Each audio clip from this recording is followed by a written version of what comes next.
By Darchula हजुर फेरि भेटौँला हो फेरि भेटौँला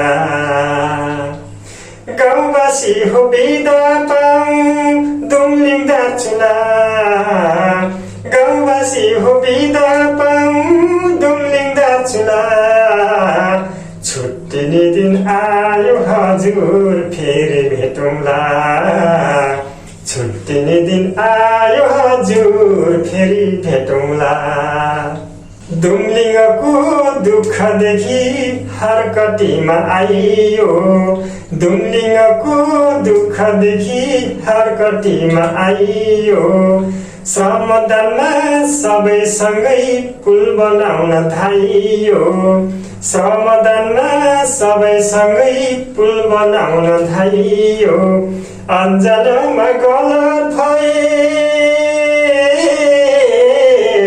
अन्जानमा गलत भए आजै मेटौँला छुट्टिने दिन आयो हजुर फेरि भेटौँला छुट्टिने दिन आयो हजुर फेरि भेटौँला पूर्वलाई ठेस लाग्दा पश्चिमलाई दुखोस् पूर्वलाई ठेस लाग्दा पश्चिमलाई दुखोस् नेपालमा स्याहार गर्न सबको मन जुटोस् झोलुङ्गे पुल मात्र होइन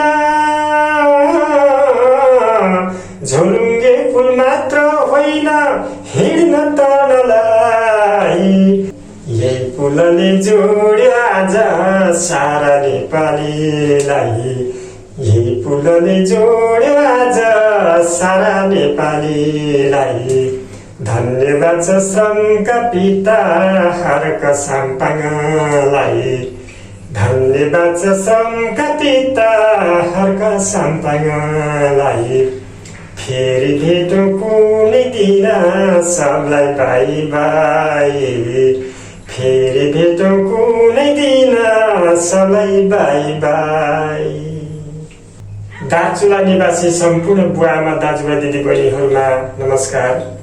भोलि असार 16 गते दुम्लिङमा बनिरहेको पुलको समुद्घाटन कार्यक्रममा म उपस्थित हुन नसके पनि मैले त्यहाँ 19 दिन काम गरेको थिएँ। सम्पूर्ण हाम्रा श्रमदाताहरूको तर्फबाट मैले यो बिदाईको गीत गाएको छु। हाम्रो भेट फेरि हुने नै छ। मलाई लाग्छ त्यहाँ महाकाली नदीमा झोलुङ्गे पुल बनाउँदाखेरि फेरि त्यहाँ भेट हुने नै छ भन्दै मैले सानो एउटा गीत प्रस्तुत गरिसकेको छु। प्रतिक्रिया लेखिदिनु होला। धन्यवाद।